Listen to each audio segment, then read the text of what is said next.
내년부터 취득한 분양권은 주택수에 포함되며 2021년 6월 1일 이후 양도하면 양도세율이 올라갑니다. 2020년 1월 1일 이후 취득한 분양권은 주택수에 포함됩니다.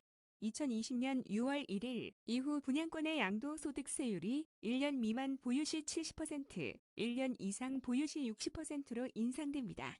위에 두 가지 사항을 읽고 더 이상 투자 목적으로 집을 사지 말아야겠어라고 생각하실 것입니다. 맞습니다. 이제는 집을 한 채 이상 갖고 있을 필요가 없어졌습니다. 이제는 그 한 채가 어느 동네에 있느냐가 중요하게 되었고 아무래도 부자들이 좋은 동네를 차지할 확률이 높아졌으며 웬만한 부자가 아니면 좋은 동네에 있는 집을 사기가 어려워질 것 같습니다. 물론 좋은 동네는 대부분 부자들이 직접 살고 있기 때문에 전세나 월세로 좋은 동네에 살기는 더욱 어려워질 것 같습니다. 최근에 어떤 분이 좋은 동네 50군데를 뽑아서 가격 변동이 어떻게 되고 있나를 설명하는 글을 봤는데요. 이제는 그야말로 좋은 동네에 입성하기 위한 치열한 경쟁이 더욱 심해질 것으로 보이는 것은 부동산 전문가가 아니어도 짐작할 수 있는 수준의 예측이 아닌가 생각됩니다. 자, 이제는 다소 복잡할 수도 있는 내용이지만 최대한 이해하기 쉽게 설명해 보도록 노력하겠으니 조금만 집중해 주시면 좋겠습니다. 내년부터 취득한 분양권은 주택수에 포함. 2021년 1월 1일부터 취득한 분양권은 주택수에 포함되기 때문에 현재 1주택 이상 소유자는 분양을 받을지 말지 정말 신중하게 생각해 봐야 합니다.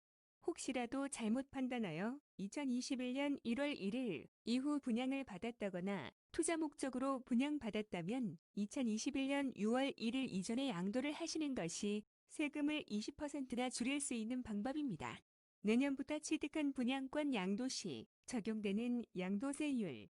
위의 표는 2021년 1월 1일 이후 취득한 분양권을 2021년 5월 31일까지 양도했을 때와 2021년 6월 1일 이후 양도했을 때 양도세율이 조정지역의 경우 10에서 20%까지 올라갈 수 있다는 것을 아주 간략히 정리한 것입니다. 그렇다면 조정지역과 비조정지역은 어디일까요? 아래는 대한민국 전자관부에 고시되어 있는 가장 최근 2020년 6월 29일의 조정지역입니다. 조금 많아 보이지만 잘 보시면 대단지 아파트가 있는 신도시와 미니 신도시는 모두 포함되어 있다고 보시면 됩니다. 그런데 기본세율이라는 벽이 또 가로막네요. 가진 것이 많아야 세금을 내는데 저와 같이 세금 내는데 익숙하지 않은 서민들은 세율을 잘 모르고 기본세율이라는 것은 또 뭔지 정말 남의 나라 이야기처럼 느껴집니다. 어쨌든 여기서 말하는 내년부터 적용되는 기본세율은 아래와 같습니다. 과세표준 기본세율 누진공제액 1,200만원 이하 6%, 1,200에서 4,600만원 15% 108만원, 4,600에서 8,800만원 24% 522만원, 8,800에서 1.5억원 35% 1,490만원, 1.5에서 3억원 38% 1,940만원, 3에서 5억원 40% 2,540만원, 5억원 초과 42% 3,540만원, 10억원 초과 45% 5,040만원. 이 기본세율로 끝나는 것이 아니라 2021년 6월 1일 이후 다주택자가 분양권을 양도했을 때는 다주택자 중과세율 30%가 추가되고 여기에다 지방세가 무조건 산출세액의 10%가 붙으니까 극단적으로 과세 표준이 10억 원이 초과되었을 때는 45% 플러스 30% 플러스 7.5%, 82.5%를 세금으로 내게 되는 것입니다. 이제 예를 한번 들어서 직접 세금을 산출해 보겠습니다.